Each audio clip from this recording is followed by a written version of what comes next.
ang dating bahay ni Senador Manny Villar sa Tondo ng kulay berde, ang campaign color ng pambato ng administrasyon. Iniulat ito sa pahayagang Philippine Daily Inquirer. May mga nagtatanong tuloy kung may bahid politika ang pagpipinta. Yan ang tinutukan ni Maris Umali.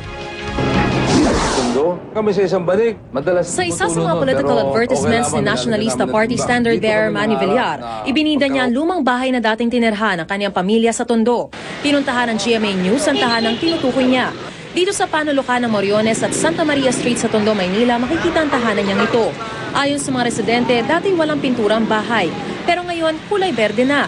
At sa gitna ng mga nakapaskil na poster ng kandidato, meron ding nakadikit na Metro Guapo na tatak ng MMDA. Kwento ng kapitbahay ni Villar, noong isang taon pininturahan ng mga taga-MMDA ng berde ang bahay. Nagpaalam naman daw ang MMDA sa mga taga roon bago nagpintura. Pero dahil wala na raw tumutuloy sa bahay, hindi sa mismong may-ari nakapagpaalam. Nagtakala si Manny Villar dahil ba't pinakialaman to, ba't pininturahan, gano'n. Tapos kulay green pa? Oo, green pa. Orange dapat. Dahil? Siyempre, kanya to bahay niya to kay Villar to Hindi tuloy maiwasang mag-isip ng ilang kaanak ni Villar. Berde kasi ang kulay ng isa sa mga katunggali ni Villar sa pagkapangulo, ang pambato ng administrasyon na si Gilbert Teodoro Jr. Hindi naman berde ang pintura sa ibang bahay sa paligid. Maring itinanggi ng MMDA na may bahid politikang pagkakapintura sa bahay ni Senador Villar para paboran ng administration candidate. At that time, mukhang si Gilbert Teodoro was not even think of running yet, and so there were no political colors at that time. Lahat ng mga bahay doon kasi bago namin pinturahan, pinapagpaalam namin sa may-ari at tinatanong namin sa mga may-ari, okay ho ba itong kulay, no? Parang at that time, wala naman, if I recall right, parang wala naman yatang color preference yung kanyang caretaker. Mismo kampo na rin ni Villar ang nagsabi, hindi nila ito nilalagyan ng malisya. Sabi nila, eyesore yung lugar. At yun ang mga kulay nila. So, pinabayaan na lang. Hindi, para sa amin, hindi issue yan. Maris Umali, Nakatutok, 24 Oras. Chika Minute!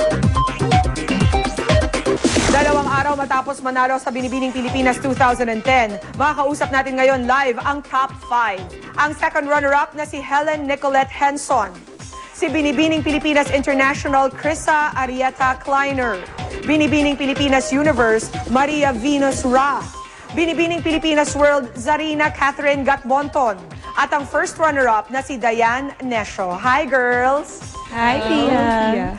Okay, I want to talk to the mga runner-up muna. Sa mga runner-up, anong balak nyo ngayon after the competition? Si Nicolette, alam kong isa palang broadcast journalism graduate. Yes, of course, I will make myself first available for Binibining Pilipinas. We have charity works, trainings, and possible competitions abroad.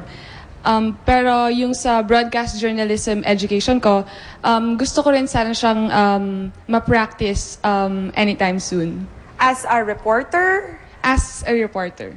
At si Diane naman. Diane, alam ko ang bata-bata mo pa. You're just 17 years old. Anong plano mo?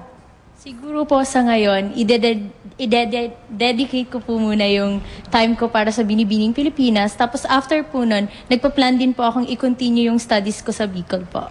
Good girl. At ikaw naman, Zarina, alam kong childhood dream mo ang maging beauty queen. Gaanong kahirap na sa isang isla ka pa pala sa Malolos, Bulacan umuuwi? Yes, hindi ako nahirapan. Actually, yung pagiging taga-isla ko yung naging inspiration ko. Na kahit taga-isla ako, kaya ko rin maging beauty queen. Wow! Kahit malayo-layo ang pinanggagalingan. At si Krissa, you're such a TV personality na, di ba? Ipagpapatuloy mo pa ba ang pagiging TV personality mo kahit na tapos na ang Miss International competition? Well, I would love to. Siyempre, depende din yan kung manalo ako sa Miss International. So, sana.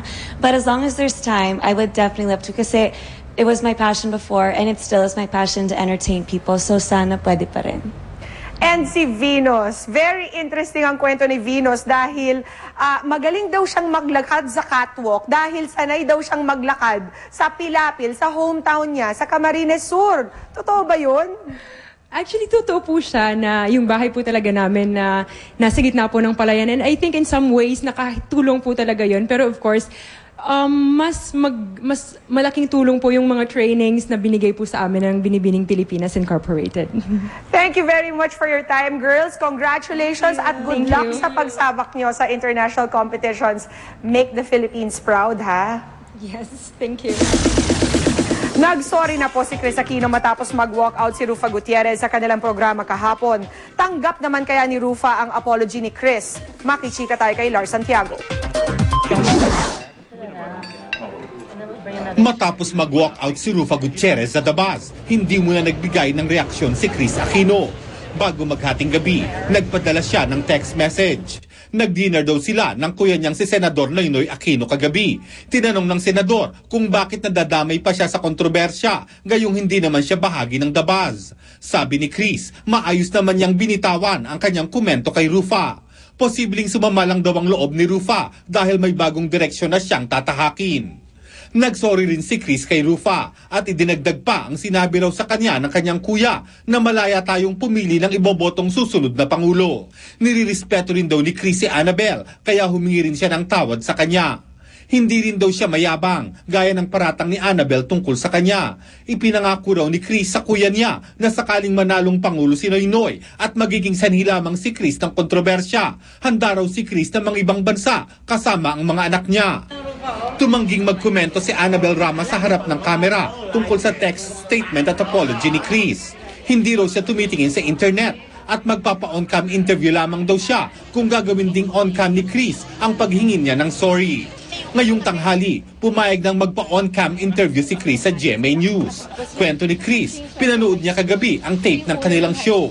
Ang mga kapatid ni Chris, pinanood rin daw ang tape at ayon sa actress host, isang importanteng bagay ang ipinunto sa kanya. Ang sinabi ni ate was, siguro Chrissy, dapat i-consider mo rin what it's like to be saying goodbye.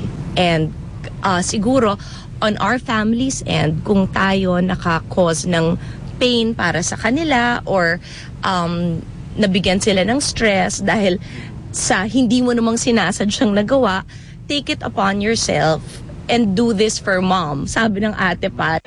Hangad ni Chris ngayon, maayos na ang gusot sa pagitan niya at ng pamilya ni Rufa. Kung ako po at bilang miyembro ng pamilya Aquino, nakasakit po sa damdamin nila ng mga Gutierrez, pinapaabot ko po on behalf of my family na wala po kami talagang masamang intensyon and bukas na bukas po sa kalooban ko na sana maging magkaibigan pa kami ni Rufa most especially. Naiintindihan din daw ni Chris kung bakit nakapagsalita laban sa kanya at sa kanyang kapatid na si Noynoy si Annabel. And uulitin ko po kung ano man ang mga nasabi ni Tita Annabel laban kay Noy, that's why we live in a democracy.